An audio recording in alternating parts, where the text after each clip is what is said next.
혼자도 참 쓰고 먹기가 참 아껴 써야지 잘못하면 빚지는 거죠. 병원도 안 가고 외식 한 번 안 하고 영화관 한 번 안 가고 그러면 150만 원 가지고는 살 수 있겠죠.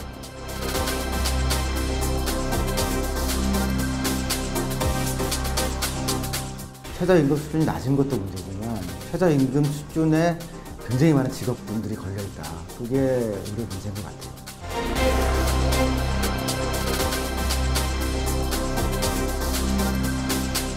이 10,000원은 월급으로 환산하면 209만 원.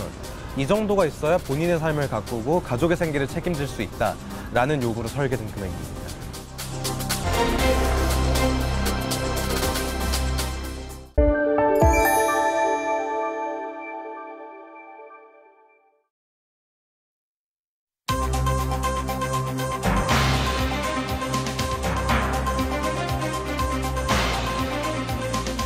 안녕하십니까. 시사플러스의 임재혁입니다. 여러분의 주머니에 5,580원이 있다면 무엇을 할 수 있겠습니까? 요즘 같으면 커피 한 잔을 사 먹거나 밥 한 끼 마음 놓고 사 먹을 수 없는 돈인데요. 5,580원은 올해 법정 최저 시급입니다. 시사플러스 오늘은 2016년 최저임금 결정에 관해 이야기 나눠보겠습니다. 자, 김학철 PD, 현재 내년도 최저임금 결정 논의가 한창이죠? 네, 그렇습니다. 최저임금 결정 기구인 최저임금위원회는 현재까지 7차례 전원회의를 열고 내년도 최저임금을 집중 심의하고 있습니다. 하지만 어제 열린 회의에서 사용자 유연이 전원 퇴장하는 등 격렬한 갈등이 이어지고 있는 상황입니다. 아마도 내년 최저임금은 법정 시한을 넘겨 다음 주쯤 결정될 전망입니다. 예. 자, 올해 최저임금이 시급 5,580원인데요. 이 주는 사람 입장에서는 뭐 적당할 수도 있겠지만은 받는 사람 입장에서는 이게 좀 많이 부족하게 느끼지 않겠습니까? 그렇습니다. 청년들 사이에선 1시간을 열심히 일해도 햄버거 하나 맘 편히 사 먹을 수 없고 영화 한 편도 볼 수 없다고 하소연하는데요. 이마저도 지난해 5,210원보다 7%가량 오른 금액입니다. 네. 이 대개 최저 시급을 받는다고 하면은요, 우리가 흔히 아르바이트 학생들을 떠올리게 되는데요. 실제로 취재를 해보니까 최저 시급 받는 분들이 주로 어떤 분들이 많았습니까? 네, 저희가 취재를 한 결과 실제 최저임금 노동자의 폭은 상당히 넓었습니다. 아르바이트를 하는 청년은 물론이고 청소와 시설 관리 종사자, 그리고 대형마트 노동자까지 우리 주변에서 흔히 볼 수 있는 비정규직 노동자들이 대부분이었습니다. 최저임금으로 생활하는 이들의 예안을 들어봤습니다. 대전의 한 사립대학교. 청소노동자 정옥란 씨는 이곳에서 10년을 근무했다. 화장실과 복도, 강의실까지 건물 한 동을 혼자 해내기란 고된 일. 하루 8시간 일하며 받는 월급은 100만 원이 조금 넘는다. 지금 나 국민연금 안 떼고 지금 한 18만 원이나 17만 원 고선해. 최저임금. 그것도 국민연금 안 떼서 그래요. 떼는 사람보다 더 적어. 2015년 현재 법정 최저임금은 시급 5,580원이다. 주 40시간씩 한 달을 일하면 월급으론 약 116만 원이 된다. 정웅란 씨의 경우 딱 법정 최저 수준의 월급을 받고 있는 셈이다. 하지만 그 정도의 월급으론 한 사람의 생계를 꾸려나가기가 어려운 현실이다. 여기 임금으로서 솔직히 말해서 병원에 다니고 뭐 이렇게 하다 보면 이것도 빡빡한 임금이에요. 혼자도 참 쓰고 먹기가 참 아껴 써야지 잘못하면 빚지는 거죠. 그 아이들이 오면 진짜 그 돈 10만 원어치요. 뭘 이렇게 맛있는 거 덮밥 못 사줘요. 진짜요. 마음은 저것들이 이뻐서 뭘 해주고 싶고 사주고 싶은데 이렇게 내가 풍풍 쓰면 내가 그만 좀 쪼이니까 마음만 가지 못 해주는 거예요. 정 씨처럼 최저임금으로 혼자 생활하는 경우는 그나마 나은 편이다. 본인은 물론 가족의 생계까지 책임져야 한다면 최저임금만으론 턱없이 부족하다.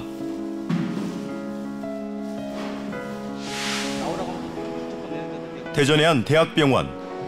이곳에서 근무하는 시설관리 노동자 A씨는 150여만 원의 월급으로 세 식구를 부양한다. 실 맞벌이는 아니고요. 저 혼자는 벌고 있는데 그 전에 대기업에서 근무하다가 퇴직을 하고 재고용을 한 상태입니다.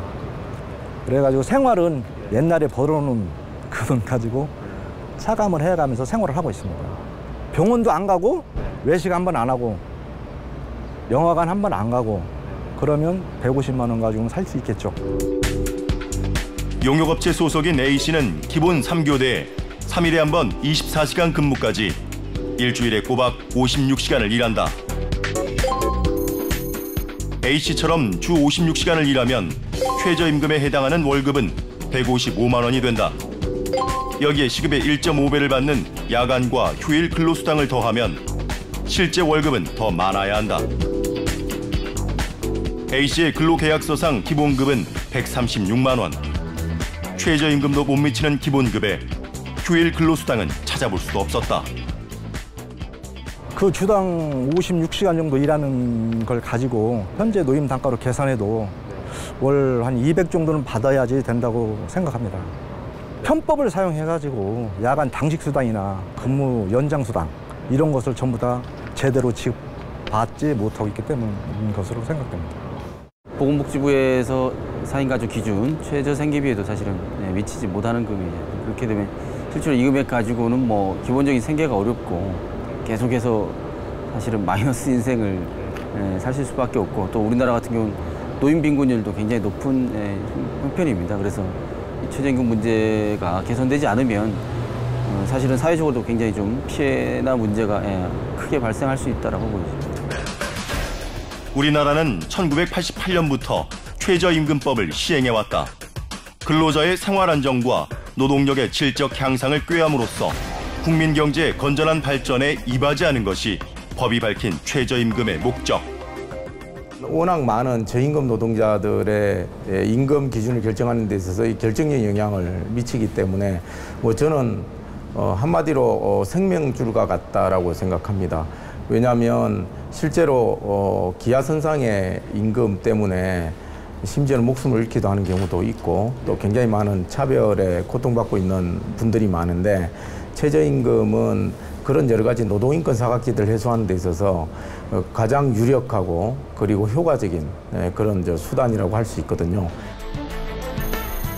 제도 시행 초기인 1990년 시간당 690원이었던 최저임금은 25년 동안 8배가 올라 올해 5,580원이 되었다. 인상률을 살펴보면 2000년대에는 꾸준히 두 자릿수를 기록하다 2010년 이후로는 한 자릿수 인상률에 머물고 있다. 물가는 많이 오르고 최저임금은 조금 오르다 보니 최저임금 노동자들에겐 현재 시급 5,580원도 턱없이 부족한 상황. 지금 최저임금을 받는 수준의 그 청년들의 가계부를 뜯어보면요. 돈 다 씁니다. 이는 뭐냐면은 자기 생존을 위해 필요한 비용을 허리들을 졸라매서 지불을 해요. 뭐 월세 한 4, 50만 원 내고 교통비 10만 원, 15만 원, 통신비 10만 원, 밥값 뭐 한 30, 졸라매도 30만 원이거든요. 요새 직장 어딜 다녀도 밥값 6,000원, 7,000원이니까. 그러고 나면 이제 120만 원이 꽉 찹니다. 그러면 이제 남는 게 없는 거죠. 최저임금이라는 것 자체가 사회의 노동력을 바라보는 지표가 된다고 생각을 해요. 그런데 우리는 너무 지나치게 낮게 노동의 단가를 너무 낮게 책정하고 있는 거 아니냐. 최저임금 아까 말씀드렸던 것처럼 밥 한 끼는 사 먹을 정도의 돈은 주어야 되는 것 아니냐. 그렇다면 현재 우리나라에서 최저임금에 영향을 받는 저임금 노동자 수는 얼마나 될까? 최저임금위원회에 따르면 올해 적용 대상 노동자 1,824만 명 중 수혜자는 약 266만 명이다. 무려 14.6%의 노동자가 최저임금 수준 혹은 그에 못 미치는 임금을 받고 있다는 뜻이다. 외국은 최저임금보다는 조금 더 주려고 하는 문화적 배경이 있거든요. 근데 한국은 최저임금 근처에 굉장히 많은 일자리들이 걸려 있고 최저임금도 못 주는데도 사실은 거의 10%쯤 될 거다라고 추정하잖아요. 그러니까 최저임금 수준이 낮은 것도 문제지만 최저임금 수준에 굉장히 많은 직업분들이 걸려 있다. 그게 우리의 문제인 것 같아요. 지금 보면은 최저임금이 거의 최상임금이 되어버린 상황이에요. 그러다 보니까 최저임금 이상을 주라는 의미의 최저임금법인데도 불구하고 많은 사업주들이 최저임금에 가까운 금액들을 사실은 노동의 대가로 지불을 하고 있는 거죠. 대다수 비정규직 노동자들에겐 사실상 최저임금이 곧 최고임금이 되는 현실. 더 심각한 문제는 이마저도 제대로 받지 못하는 이들이 상당수란 점이다. 지난해 통계청의 조사에 따르면 최저임금 미만의 임금 근로자는 약 227만 명에 달했다. 최저임금 미만의 임금을 받는 근로자들을 이제 분석을 해보면은 15세에서 24세까지의 청년층, 우리 흔히 알바라고 하는 이 친구들이 많을 것이고요. 이 사람들하고 그다음에 60세 이상의 고령층, 정년 퇴직을 하고 약간의 그 소일거리 내지 허드렛 일을 하시는 분들까지 포함해서 이 사람들이 차지하는 게 이제 청년층이 한 44%, 고령층이 29%를 차지하고 있어요. 취업준비생 김진욱 씨. 대학 졸업 후 편의점에서 아르바이트를 하며 생활비 일부를 충당한다. 주말 이틀 동안 짬짬이 시간을 내서 시작한 아르바이트. 하지만 그에게도 최저임금은 먼 얘기다. 지금 제가 여기서는 4,200원 받고 있어요. 4,200원 시간이요? 네. 그래요? 최저임금보다 적은 건 알고 있어요? 예, 알고 있습니다. 5,580원인 건 알고 있는데 그렇게 제가 안 그래도 안 그래도 이번에는 제가 좀 너무 차이가 크잖아요. 원래는 제가 한 몇백 원까지는 그냥 상관없었는데 1,000원이 넘어가지고 얘기했는데 그냥 알면서 그렇게 주는 것 같아요. 근로계약서조차 작성하지 않아 첫 달 월급을 받고 나서야 최저임금도 안 된다는 사실을 알게 됐다. 대학을 다니는 동안에도 꾸준히 아르바이트를 해왔다는 김 씨. 하지만 최저임금을 지킨 곳은 많지 않았다고 한다. 네, 고맙습니다. 안녕하세요. 대형마트나 그리고 관공서 알바할 때 빼고는 다 최저임금보다는 차이가 있었어요. 많이 낮았어요. 몇백 원씩. 좀 최저임금보다 적게 나왔을 때는 참 가슴이 아프죠. 안 그래도 이거 보면은 이제 제 나이가 한 노동 가치가 이거밖에 안 되는 건가 이런 생각도 들고 그래도 열심히 일했는데 이 정도밖에 안 되는 건가 하면서 조금 슬플 때가 있었어요. 현행법상 최저임금을 위반한 사용자는 3년 이하의 징역 또는 2천만 원 이하의 벌금형을 받게 된다. 이러한 벌칙 조항에도 불구하고 여전히 일부 사업주는 최저임금을 지키지 않고 있다. 노동계는 그 원인이 정부 당국의 미비한 단속과 느슨한 처벌에 있다고 지적한다. 왜 이런 문제들이 계속 반복되는가. 저는 처벌이 안 되는 걸 뻔히 알기 때문에 안 걸리면 끝이라는 거. 걸리면 돈 주면 끝. 안 걸리면 돈 떼먹는 거고. 이게 계속 수십 년째 반복되고 있으니까 최저임금 지키고자 하는 이런 노력을 할 필요가 없는 거죠. 사실은 최저임금 인상하는 것만큼 중요한 게 준수하게 하는 겁니다. 그러니까 인상과 준수가 함께 가야 합니다. 그래서 그런 부분에 있어서는 최저임금을 전담할 수 있는 이런 근로감독관들도 늘려야 하고요. 그리고 실제로 위반했을 때 그냥 시정지시하고 그만두는 게 아니라 엄벌에 처해서 그런 일이 재발되지 않도록 해야 합니다. 지난 15일 대전의 한 대학교 앞 최저임금 인상을 요구하는 캠페인이 열렸다. 최저시급 10,000원을 요구하는 서명에 많은 대학생이 동참하며 뜨거운 반응을 보였다. 이처럼 최근에는 일반 시민들에게까지 최저임금 대폭 인상에 대한 공감대가 확산되는 추세다. 제가 솔직히 좀 적다고 생각하긴 하죠. 왜 적다고? 알바를 보통 하루에 한 5시간 정도 시키잖아요. 그러면은 최저시급으로 일하면은 그 대학생 같은 경우는 한 달 생활비 그냥 간신히 벌어요. 어떻게 하라고요, 그거 하고. 월급에 비해서 받는 월급에 비해서 쓰고 있는 지출 비용이 너무 크고 지금 그거 외에도 많은 것이 좀 많이 올라갔으니까 많이 부족해서 지금 받고 있는 최저임금으로 합산해서 번 월급이 너무 적어서 최저임금이 올랐으면 좋겠어요. 우리 사회는 수년간 소득 불평등과 빈곤의 문제로 몸살을 앓고 있다. 지금도 많은 노동자가 저임금에 허덕이며 생존을 위협받는다. 이들에게 최저임금은 살아내기 위한 최소한의 안전망. 다가온 2016년 최저임금 결정에 200여만 노동자의 생계가 걸려 있다. 최저의 임금을 받고 참 산다는 그 사람들을 이해를 못하는 것 같아요. 그걸 이해를 한다고 그러면 이렇게 해줄 수가 있을까? 진짜 그런 생각이 들어요. 좀 어른들은 뭐 젊어서 사서 고생한다 이런 식으로 하시는데 그거는 요새는 근데 또 되게 젊어서 고생해도 계속 쭉 할 수가 있잖아요. 그런 좀 시대잖아요. 좀 슬프게도 그래가지고. 우리가 노동한 임금으로 생활하는 사람들에게 있어서 절망을 안겨주는 최저임금이 되어서는 안 된다. 적어도 그들에게 꿈을 안겨줄 수 있는 최저임금이 되어야 되는 것 아닌가 그런 생각을 하고 있습니다. 네, 최저임금 노동자들의 이야기를 들어보니까 이 최저임금이 어느 정도로 책정이 되느냐에 따라서 이들의 생계나 또 생활 방식, 소비 방식이 많이 달라지는 것 같습니다. 자, 김학철 PD, 실제 이들의 삶을 취재해보니까 어땠습니까? 네, 많은 최저임금을 받는 노동자들이 저축은커녕 가족들과 외식도 제대로 못하고 병원 한번 마음 놓고 못 간다는 말에 마음이 아팠습니다. 또한 청년들은 미래를 준비할 틈도 없이 최저임금으로 그야말로 하루하루를 버티고 있었습니다. 예, 참 많이 안타까운 상황입니다. 그런데 이 법정 최저임금도 지급하지 않는 사업장도 많다고요? 네, 그렇습니다. 고용노동부의 조사에 따르면 지난해 최저임금법 위반 건수는 무려 6천 건이 넘었는데요. 이 중에서 사법 처리된 경우는 단 16건, 전체의 0.3% 수준에 불과했습니다. 정부에서 단속할 인력이 많지 않은 상황에 미흡한 근로감독과 솜방망이 처벌, 일부 사업자들의 도덕적인 해이가 최저임금법 위반을 양산하고 있었습니다. 네, 하루빨리 정부 당국이 근로감독과 또 처벌 강화에 나서주기를 바랄 뿐입니다. 자, 김학철 PD. 자, 그런데 최저임금 인상에 관한 사회적 요구가 뜨겁지 않습니까? 내년 최저임금이 얼마나 인상이 될지 여기에 다 이제 촉각을 곤두세우고 기다리고 있는 것 같아요. 네, 그렇습니다. 앞서 말씀드린 대로 내년도 최저임금 결정이 임박해 있는 상황입니다.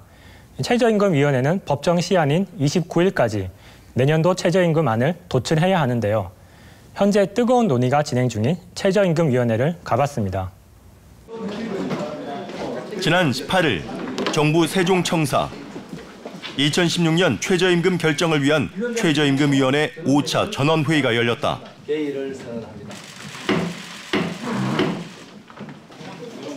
노동자와 사용자, 공익을 대표하는 위원들이 한자리에 모였다. 뜨거운 토론과 협상을 통해 이듬해의 최저임금을 결정하게 된다. 같은 시각 고용노동부 앞에선 최저임금 1만 원 인상을 촉구하는 노동자 결의대회가 시작됐다. 올해는 최저임금 대폭 인상에 대한 노동계의 요구가 거센 상황. 그 어느 해보다 노상 안의 팽팽한 대립이 이어지고 있다. 단결해서 최임투쟁 승리하자! 인간답게 살아보자! 인간답게 살아보자! 네! 근로자 입장에서는 상당 수준의 기대가 있었던 것이 사실이고요. 사용자 입장에서는 지금 현재 경기 상황도 별로 안 좋은데 어떻게 많이 올릴 수 있나 해서 지난 몇 년 동안보다 훨씬 기대하는 쪽의 차이가 더 크기 때문에 올해 아마 그러니까 최저임금 협상은 좀 더 어려운 과정을 겪지 않을까 보는 거죠. 사실 올해만큼 최저임금에 대한 사회적 관심이 뜨거운 적도 없었다. 정부가 먼저 나서 최저임금 인상의 필요성을 역설했기 때문이다. 적정 수준으로 임금을 인상해서 소비가 회복될 수 있도록 힘을 모아주시기 바랍니다. 최저임금 인상으로 임금 노동자들의 소비를 늘려서 내수 시장을 살리겠다는 의도. 정부의 소득주도 성장 정책에 여야를 막론한 정치권도 맞장구를 쳤다. 우리 사회의 심각한 양극화를 해소하는 그런 수단이 될 수 있기 때문에 여야 간에 이 최저임금 인상에 대해서 가능한 합의를 도출하기 위해서 최대한 노력을 하겠습니다.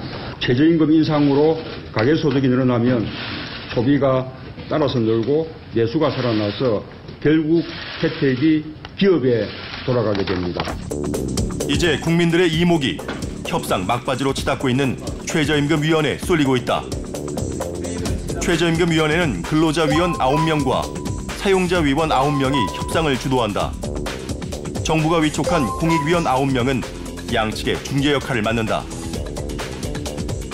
지난 5년간 노사의 최저임금 최초 제시안을 보면 근로자 측은 매년 20%가 넘는 인상률을 요구했다. 반면 사용자는 해마다 동결을 주장했다. 결국 공익위원회 중재안으로 결정되는 일이 반복되어 왔다. 노동계랑 재계 동수니까 그리고 공익요원들이 판단하게 되거든요. 근데 이런 걸 조금 더 시민 의견도 듣고 그다음에 연령별 혹은 계층별 대표성을 좀 강화해야 될 필요가 있지 않나라는 그런 생각은 좀 들어요. 그러니까 전혀 상관이 없는 사람들이 와서 그냥 중립자라고 하지만 실제는 고소득기거든요, 그 사람들도. 그러니까 어려운 사람들의 의견이 잘 반영되기 어렵습니다. 특히 올해는 최저임금 인상폭에 대한 노사의 간극이 매우 크다. 근로자위원회는 시급 1만 원, 전년 대비 79% 인상을 제시한 상황. 반면 사용자 측은 시급 5,580원으로 동결을 주장해 예상대로 현격한 차이를 보인다. 작년에 이제 세월호 사건 이후로 경제가 극도로 지금 나빠진 상태고 지금 또 최근에 이제 메르스의 그 발병 때문에 지금 그 매출이나 이제 우리 특히 택시 같은 경우는 손님들이 급격히 떨어지고 있어요. 그래서 그 현행대로 내년 최저임금도 5,580원으로 이렇게 결말이 났으면 하는 바람입니다. 지금 노동계 전체 최저임금 인상에 대한 요구하는 10,000원입니다. 이 10,000원은 월급으로 환산하면 209만 원. 이 정도가 있어야 본인의 삶을 가꾸고 가족의 생계를 책임질 수 있다라는 요구로 설계된 금액입니다. 지금까지 최저임금은 미혼인 단신 근로자의 생계비를 기준으로 산정했다. 하지만 이는 근로자의 현실과 맞지 않다는 게 노동계의 주장이다. 실제 최저임금 수준을 받는 세대주 가운데 배우자가 있는 경우 60% 이상이 외벌이인 것으로 드러났다. 이들의 평균 세대 원수는 약 2.5명. 총 임금 소득은 70에서 110만 원에 불과했다. 지금 대부분 최저임금이 적용되는 저임금 노동자들은 가계를 책임지는 분들이 굉장히 많습니다. 특히 중고령 우리 여성 노동자들 또 우리 경비 보시는 남성 노동자들 뭐 이런 경우에는 사실 가장이거든요. 그래서 저희가 이제 주장하는 바는 1인 단신에 초점을 맞추면 곤란하고 최소한 2인에서 3인 정도의 가계 생계를 책임질 수 있는 수준이 되어야 한다. 최저임금 자체가. 결국 어떤 기준을 활용해 최저임금을 산정할지가 올해 협상의 관건. 사용자 측의 입장은 달랐다. 가구 생계비를 고려하자는 방안과 최저임금 대폭 인상 요구 모두 격렬하게 반대하고 있다. 만약에 1시간에 5,580원을 준다. 그러면 그 종업원이 생산성이 최소한 15,000원이 나와야 되거든요. 그래야 원자재비도 있고 인건비도 있고 주는 건데 이걸 업종별로 분류를 해서 하던가 그렇기 때문에 동등하게 어떤 대폭 인상되고 하는 부분은 절대 이거는 받아들일 수가 없는 거죠. 현재의 최저임금은 근로자의 실제 생계비나 전체 근로자의 임금과 비교해 어떤 수준에 와 있을까? 올해 최저임금은 월급으로 약 116만 원. 2013년 미혼 단신 근로자의 평균 생계비인 150만 원은 물론 1인 가구의 가계 지출에도 크게 못 미친다. 또한 올 3월 기준 전체 임금 근로자의 월평균 임금과 비교하면 절반 수준에 그쳤다. 이 최저임금을 받으면서 오늘의 허리띠를 졸라매는 것이 아니라 자기 삶을 투자하고 내일을 그려나갈 수 있는 금액의 수준이 되기 위해선 적어도 월 200만 원대는 돼야 된다. 한국 사회 경제 지표가 이제 국민소득 3만 불을 앞두고 있는 시대에서 지금 수준의 최저임금은 국제적으로 비교를 해보더라도 상대적으로 비교를 해보더라도 대단히 낮은 수준에 머물러 있다. 이런 것들이 대폭 인상이 당연히 필요한 상황이다. 이렇게 말씀드릴 수 있을 것 같습니다. 최저임금을 대폭 인상하자는 쪽에서 내세우는 것이 바로 소득주도 성장론.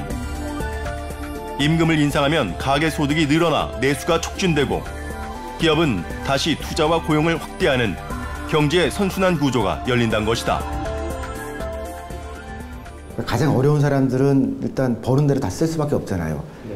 그러니까 다른 데 돈을 주면은 그게 저축이 되거나 혹은 뭐 투기적 수요로 가거나 뭐 다른 식으로 많이 가는데 지금 최저임금 받는 사람들한테 가는 돈들은 내수 활성화로 조금 더 많이 간다는 거예요. 그리고 사회 정의상으로도 맞고 경제적 효율성으로도 볼 때 단기 경기 부양으로는 나쁘지 않다는 겁니다. 하지만 이에 대해 재계는 다른 해석을 내놓고 있다. 근로자의 최저임금을 지나치게 인상하면 기업의 인건비 부담이 증가해 오히려 고용이 위축될 것이란 주장이다. 많은 기업들이 영세성을 가지고 있고 실질적으로 최저임금조차도 지불하지 못할 정도의 상태에서 경영을 하고 있는 기업들이죠. 근데 그런 상태에서 최저임금을 올리거나 하게 되면은 그러한 그 기업들이 대부분 오히려 일자리를 줄이거나 사업 자체를 포기할 가능성이 있습니다. 근데 그렇게 되면은 사실은 우리가 원하는 그런 바람직한 상태, 더 많은 사람들이 더 좋은 일자리에서 더 많은 임금을 받는 그런 것과는 완전히 반대의 길로 가게 되는 것이죠. 대전에서 빵집을 운영하는 정인구 씨. 현재 직원과 아르바이트를 포함해 8명 정도를 고용하고 있으며 최저임금 역시 준수하고 있다.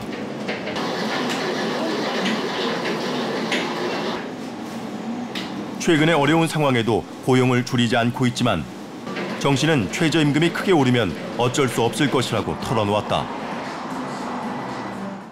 현재 이제 문제는 뭐냐면은 자영업자들이 고사 직전이라는 거죠. 장사가 매출이 자꾸 줄어들고 있다는 거죠.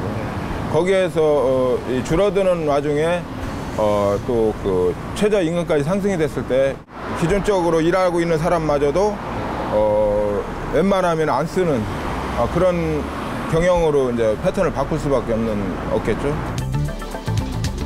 대기업의 골목 상권 장악과 최악의 경기 침체 속에서 경영난을 겪고 있는 영세 자영업자들.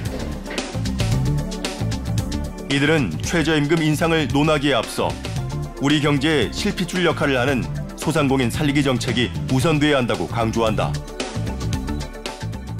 소상공인들의 현재 경영 환경을 좀 들여다보고 그다음에 소상공인들의 어떤 적정한 어떤 육성 보호 정책이 나와야 되는 게 선결 조건이라고 생각을 하고요. 최저임금에 관련된 부분에 있어서 부담을 줄이고 비용의 감소를 시키는 부분이 소상공인들한테 최저임금을 감내할 수 있을 또 수용할 수 있을 만큼의 효과가 있을 거라고 생각을 합니다. 정부에서 최저임금을 올려가지고 실질적으로 임금이 올라갔을 경우에는 4대 보험이나 여러 가지 부가적인 비용 상승 효과가 있기 때문에 거기에 대한 어떤 인센티브나 보조 제도는 재정을 확보해서 반드시 중소자영업자나 영세사업장의 우려를 불식시켜주면서 최저임금 인상분과 병행해서 올려야 된다고 생각합니다. 최저임금 논의는 단순히 노동의 가치를 가격으로 매기는 그들만의 리그가 되어선 안 될 것이다. 저임금 노동자의 삶의 질 향상과 영세 중소상인의 생존 방안을 두루 살피고 고민해야 하는 우리 모두의 사회적 의제가 되어야 한다.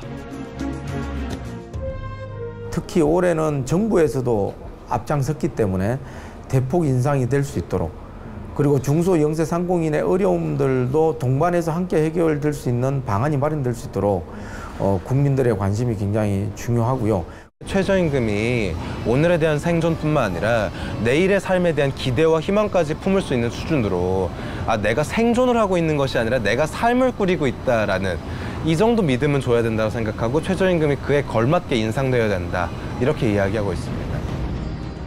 노사 양측이 사활을 걸고 심의 중인 최저임금위원회. 생존만을 위해 동결할 것인가? 생활을 위해 대폭 인상할 것인가? 최저임금이란 네 단어의 저울을 위해 서민들의 삶과 희망이 올라있다. 2016 최저임금, 워낙 노사 양측의 요구가 달라서 나란히 계속되고 있는데요. 노동자들이 요구하는 최저임금 시급 1만 원, 이게 좀 가능할까 싶은데요. 어떻습니까? 네, 최저시급 1만 원이면 월급으로 할 경우 209만 원이 되는데요. 도시근로자 1인의 기본 지출과 그 가족들의 생계까지도 고려해서 산정한 겁니다. 다만 노동부에서도 당장 내년에 최저시급을 1만 원으로 올리자는 게 아니라 큰 틀에서 최저임금이 1만 원은 되어야 한다는 합의를 하고 단기간에 이에 도달하자는 계획입니다. 예, 이 최저임금이 인상하게 되면 사실 또 어려움을 겪는 분들 중에 하나가 소상공인들 아니겠습니까? 지금도 경영난이 심각한데 또 인건비가 더 상승하게 되는 이런 어려움에 직면하게 될 것 같은데요. 네, 그렇습니다. 최저임금이 대폭 인상될 경우에 직격탄을 맞는 이들은 바로 영세 자영업자들이 될 것입니다. 하지만 이들의 경영난이 임금 문제 때문만은 아닌데요. 대기업의 골목 상권 장악과 불공정한 원하청 구조 등이 주된 원인인 만큼 이를 해결하려는 노력이 최저임금 인상과 함께 병행되어야 할 것입니다. 네, 국민소득 3만 불 시대라고 합니다. 하지만 많은 노동자가 월 116만 원 이하의 저임금을 받는 현실이 사뭇 대조적인데요. 최저임금을 결정하는 건 27명의 최저임금위원회지만 최저임금 인상을 만들어가는 건 국민적 관심과 지지가 아닐까 싶습니다. 자, 김학철 PD 수고하셨습니다.